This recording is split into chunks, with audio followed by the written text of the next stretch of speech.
So it's 4:20 in the morning and अभी हम निकल रहे हैं by car from Delhi straight to the ashram. वहाँ पे हम टिकट्स लेंगे। I am so excited for this, let's see what happens. तो दिल्ली से हम निकल चुके थे वृंदावन के लिए, जहाँ केली कुंज आश्रम है, जहाँ आपको महाराज जी के दर्शन करने मिलेंगे। तो हमें बताया गया था कि सुबह 7 से 9 के बीच में आपको टोकन मिल जाते हैं, बट ऐसा हुआ और नहीं भी हुआ, जो आगे जाके आपको ब्लॉग में पता चलेगा। तो अगर आप प्रेमानंद महाराज जी के दर्शन करना चाहते हैं, उनके साथ सत्संग, कीर्तन या एकांती वार्तालाप करना चाहते हैं, तो ये पूरा ब्लॉग जरूर देखें, बिकॉज इस ब्लॉग में आपको सारी डिटेल्स मिल जाएंगी।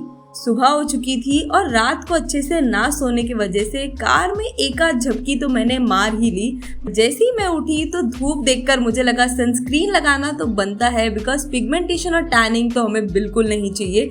आप पहुंचे हम वृंदावन की गलियों में, बट मैप फॉलो करते करते गलती से हम आगे आ गए। तो अगर आप भी भटक जाएं तो केली कुंज आश्रम पूछ लें प्रेमानंद महाराज जी का।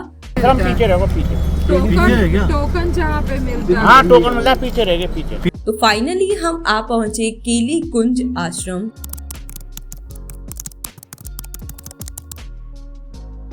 गेट से एंट्री करते ही लेफ्ट साइड में आपको ये स्टैंड्स मिल जाएंगे, जहाँ पे आप अपने चप्पल, जूते, फुटवेयर आराम से रख सकते हो। यहाँ पे छोटी मोटी दुकानें भी मिल जाएंगी, जहाँ से आप महाराज जी के फोटोज, मालाएं, लड्डू गोपाल जी के कपड़े भी ले सकते हो। एंट्री करने से पहले ही आपको यहाँ पे महाराज जी के कुछ सेवक मिल जाएंगे, जिनसे आप जो भी इंक्वायरी है, जो भी डाउट है, वो पूछ सकते हो।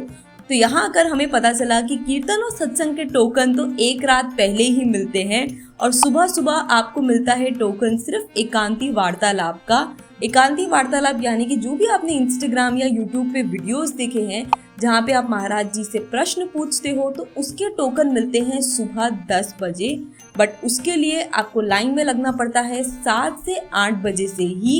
इस लंबी सी लाइन में महाराज जी के सेवक आपको खुद आकर आपका प्रश्न पूछते हैं, और अगर आपका प्रश्न सिलेक्ट होता है तो ही आपको एकांती वार्तालाप का टोकन मिलता है।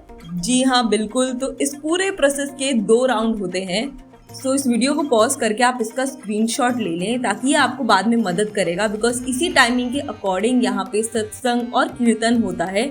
जैसे कि आप देख रहे हो, अगर 4 बजे का सत्संग है तो उसका टोकन जो है वो एक रात पहले 4 बजे मिलना शुरू हो जाता है। सुबह 6 बजे के कीर्तन के लिए भी आपको एक रात पहले टोकन लेना पड़ता है। तो ये बात तो हमें बिल्कुल भी नहीं पता थी। यहाँ पर नीचे आपको महाराज जी के अलग अलग यूट्यूब चैनल्स भी देखने मिलेंगे, जहाँ पे आप उनका कीर्तन, सत्संग सुन सकते हो। तो लकीली काफ़ी रिक्वेस्ट करने के बाद इन्होंने हमें कीर्तन का टोकन दे दिया, जिसका टाइमिंग, डेट सब कुछ यहाँ पे लिखा होता है, जो कि अगेन निःशुल्क है, यानी कि आपको कोई भी पैसे देने की नीड नहीं। और ये टोकन एक इंसान को अपना आधार कार्ड दिखाने पर ही मिलता है, यानी कि आप एक्स्ट्रा टोकन अपने परिवारजनों के लिए नहीं ले सकते हो। आश्रम से निकल ही रहे थे कि मैंने देखा ये क्यूट सा प्यारा सा पपी यहाँ पे बैठा था। आप लोग तो जानते हो कि जैसे ही मैं डॉग्स या पपी से मिलती हूँ, मैं तो वहीं बस जाती हूँ। तो थोड़ा सा टाइम मैंने इस प्यारे से पपी के साथ इस आश्रम में भी निकाल दिया। कहते हैं कि वृंदावन में आपको कोई ना कोई मदद करने वाला तो ज़रूर मिल जाता है। तो लकीली हमारी मुलाकात इनसे हुई, जिन्होंने हमें बताया कि यहाँ पे पास में ही 2 किलोमीटर पे एक होटल है, जो कि महाराज जी जिस सोसाइटी में रहते हैं उसके जस्ट बाजू में है, और वहाँ से निकल के आप महाराज जी के रात की पद यात्रा का दर्शन भी कर सकते हो। सो अब हम चलते हैं उसी होटल की तरफ। तो वो भी उनकी कृपा है कि पहली बार आने के बाद हमें कीर्तन का टोकन मिल गया यहाँ पे। तो बस अब जो कीर्तन का जो भी मेरा एक्सपीरियंस रहेगा मैं आप लोगों के साथ शेयर करूँगी। और वृंदावन में आए हो तो बंदरों से तो आपको सावधान रहना पड़ेगा, वरना आपका फ़ोन, चश्मा, पर्स कुछ भी ले जा सकते हैं ये। आश्रम के बाहर रिक्शा लेके हम चल पड़े होटल की तरफ। तो ये है वो होटल श्री राधा कृष्ण धाम, जहाँ पे आपको 400 रुपीज़ पर पर्सन पे होटल मिल जाता है। चलिए मैं जल्दी से आपको यहाँ का रूम भी दिखा देती हूँ। तो ये है यहाँ का रूम, काफ़ी बेसिक और डिसेंट था। अगर आप हमारी तरह वृंदावन में कम टाइम के लिए हो, जैसे कि हम सिर्फ एक रात के लिए थे यहाँ पे, तो आप इस होटल में आराम से रुक सकते हो, क्योंकि ये होटल आश्रम से भी आपको काफ़ी पास में पड़ेगा। और महाराज जी जिस सोसाइटी में रहते हैं वहाँ से ये होटल सिर्फ 5 मिनट की दूरी पे है।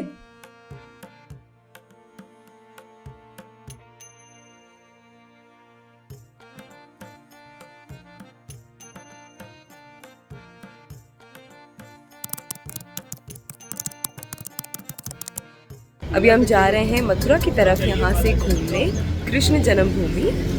चलिए मेरे साथ। जैसे कि आप जानते हैं कि वृंदावन में सारे मंदिर 12 से 4 बजे के बीच बंद होते हैं, तो हमने सोचा इसी टाइम को यूटिलाइज करके हम ट्रैवल कर सकते हैं। तो हम निकल पड़े मथुरा की तरफ, जो यहाँ से है सिर्फ 1 घंटा कृष्ण जन्मभूमि देखने। तो आ पहुंचे हम कृष्ण जन्मभूमि मथुरा। यहाँ पे आपको फोन्स, ईयरफोन्स, पर्सेस, बैग्स कुछ भी ले जाना बिल्कुल अलाउड नहीं है। ये सारी चीजें आपको बाहर जमा करानी पड़ेंगी। तो क्योंकि मैं अंदर ब्लॉग नहीं बना सकती थी, तो मैंने कुछ फोटोज गूगल से उठा लिए हैं, जिनके थ्रू मैं आपको एक्सप्लेन कर सकती हूँ। इधर से ये जगह इतना बड़ा और इतना खूबसूरत है। यहाँ पे विष्णु जी के आपको सारे अवतार देखने मिलेंगे, राधा कृष्ण जी के दर्शन होंगे, वो जेल भी आपको देखने मिलेगा जहाँ पे कृष्ण जी की माता देवकी और पिता वासुदेव जी को बंदी बना लिया था।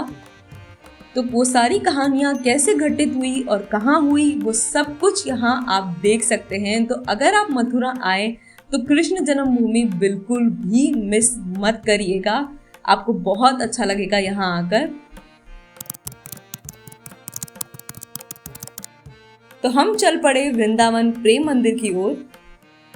गाड़ी के छोड़ने के बाद बस 200 मीटर का वॉकिंग है वहाँ से, और रास्ते में आपने देखा कि प्रेम मंदिर की पार्किंग भी आई थी, तो वहाँ पार्क कर सकते हैं आसानी से अपनी कार। और प्रेम मंदिर के बाहर आपको खाना पीना, शॉपिंग, चाट सब कुछ मिल जाएगा। ये अंदर की मुंबई वाली सागरिका तो शेवपुरी बहुत ही ज्यादा मिस कर रही थी, तो यहाँ पे मैंने ये शेवपुरी ट्राई की, जो कि एक्चुअली काफी अच्छा था। तो चलते हैं प्रेम मंदिर की तरफ। कृपालु महाराज जी द्वारा बनाया गया प्रेम मंदिर आज पूरे दुनिया में फेमस है। ये मंदिर आप दिन में देखो या रात में, आपको उतना ही खूबसूरत लगेगा। इस मंदिर के अंदर, बाहर या इसके आंगन में आपको कृष्ण जी की अलग अलग लीलाएं ना सिर्फ पढ़ने बल्कि देखने भी मिलेंगी। तो वृंदावन में अगर कोई आए तो वो प्रेम मंदिर कभी मिस नहीं करता।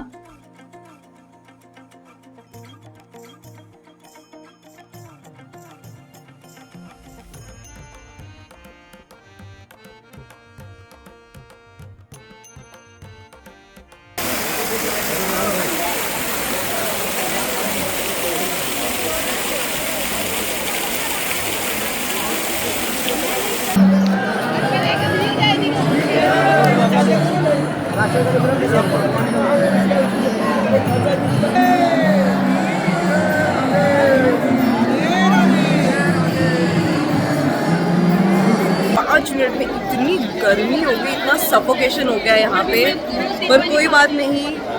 राधे कृष्ण जी का बहुत अच्छा दर्शन करने मिला हमें, भीड़ में ही सही लेकिन दर्शन फिर भी करने मिला हमें। जैसे कि मैंने बताया, इस मंदिर के चारों ओर बहुत कुछ है देखने के लिए। अगेन आप वीडियो पॉज करके इसका स्क्रीनशॉट ले सकते हो। सो अब आप समझ ही गए होंगे कि प्रेम मंदिर इतना फेमस क्यों है। के 1:15 बजे हम निकल पड़े महाराज जी के पदयात्रा के दर्शन के लिए, और हमें लगा कि 2 बजे पदयात्रा शुरू होती है, तो 1:15 बजे तो हम काफी जल्दी हैं। बट वहां जाकर पता चला कि हम ऑलरेडी लेट हो चुके थे, क्योंकि लोग यहाँ पे 11-12 बजे से ही आकर खड़े हो जाते हैं महाराज जी के एक झलक पाने के लिए। पदयात्रा शुरू होती है उनकी सोसाइटी श्री कृष्ण शरणम से गेली कुंज आश्रम तक। लोग उनके लिए फूल डालते हैं और उनके काफी सारे सेवक होते हैं जो ये पूरी पदयात्रा को मैनेज करते हैं। फाइनली उनकी पदयात्रा शुरू हो गई और हम भी काफी एक्साइटेड थे उनकी एक झलक पाने के लिए। अगर किसी भी वजह से आपको कीर्तन, सत्संग या एकांती वार्तालाप का टोकन नहीं मिलता, बट फिर भी आप महाराज जी के दर्शन करना चाहते हैं, तो उनकी पदयात्रा के लिए आप जरूर खड़े हो जाएं और आपको आराम से महाराज जी के दर्शन करने मिलेंगे।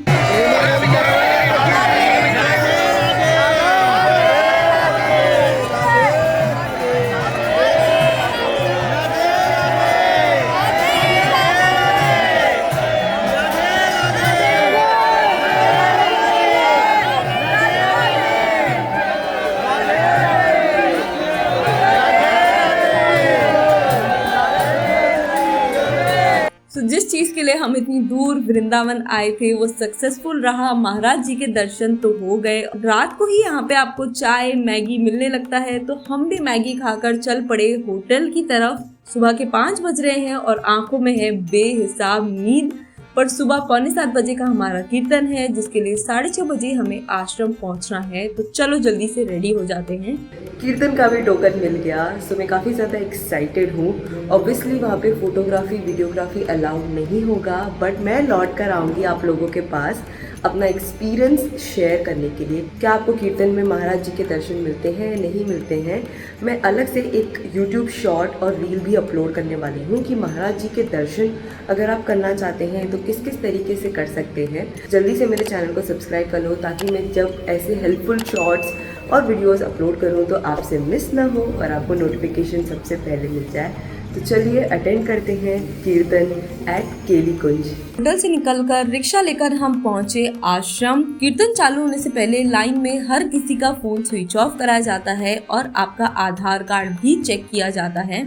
तो वृंदावन रास महिमा इस YouTube चैनल पे आपको हर दिन महाराज जी के सत्संग कीर्तन देखने का मौका मिलेगा, क्योंकि हर दिन नया वीडियो अपलोड किया जाता है।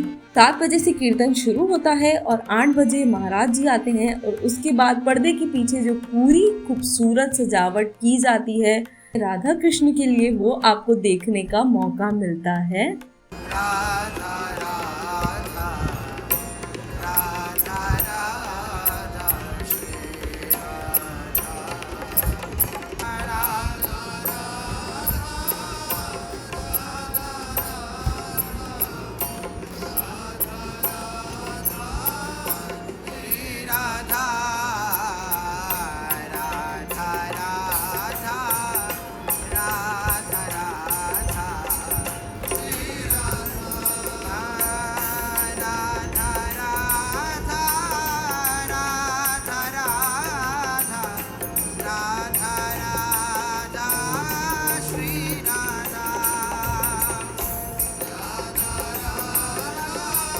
क्या आप मुझे इस वीडियो में देख सकते हैं? अगर हाँ तो ये वीडियो पॉज करके जल्दी से कमेंट सेक्शन में मुझे बताना।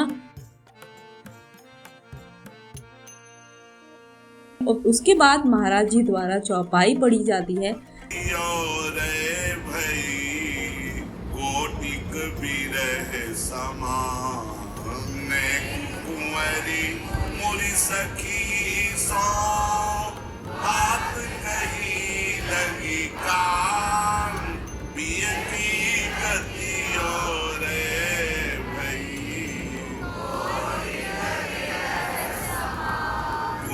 इस पूरे कीर्तन का एक्सपीरियंस कुछ अलग ही है। मतलब जितना अच्छा आपको इस वीडियो में सुन के लग रहा होगा, उससे 10 गुना ज़्यादा अच्छा यहाँ पे अटेंड करके लगता है। तो लाइफ में एक बार महाराज जी के साथ कीर्तन अटेंड करना तो बिल्कुल बनता है। कीर्तन अटेंड करने के बाद हम निकल पड़े बरसाना के लिए, क्योंकि कृष्ण जन्मभूमि देखा तो राधा जन्मभूमि हम कैसे मिस कर सकते हैं। तो हम जा रहे हैं लाडली जी के मंदिर, जहाँ से आपको पूरा नंदगांव भी देखने मिलता है। अगर आप अपनी प्राइवेट कार से आते हैं तो कार नीचे पार्क करके बाइक सर्विस की मदद से ऊपर मंदिर तक आ सकते हैं। 40 to 50 रुपीज आपको चार्ज करते हैं पार्किंग से ऊपर मंदिर तक का।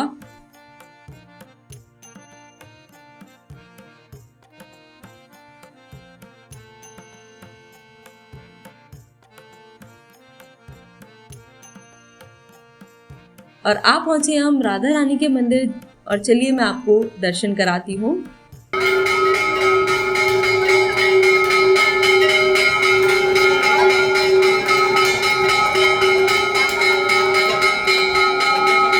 दर्शन करने के बाद बाइक से हम चल पड़े पार्किंग की तरफ, और जैसे मैंने बताया कि पूरा नंदगांव आप यहाँ से देख सकते हैं। तो वृंदावन में हम 1.5 दिन के लिए ही थे और काफ़ी थक गए थे, बट बहुत अच्छा लगा। काफ़ी सारे अलग एक्सपीरियंसेस थे। आपका कोई भी डाउट या क्वेश्चन या ये वीडियो आपको कैसा लगा कमेंट सेक्शन में ज़रूर बताइएगा। ये वीडियो अच्छा लगे तो लाइक बटन पे ज़रूर क्लिक करना और सब्सक्राइब बटन पे भी क्लिक कर देना। उसके बाद जो बेल आइकन पे क्लिक करना, ताकि और ऐसे हेल्पफुल ब्लॉग्स आप मिस ना करो। See you guys in my next video. Thank you so much for watching. Bye.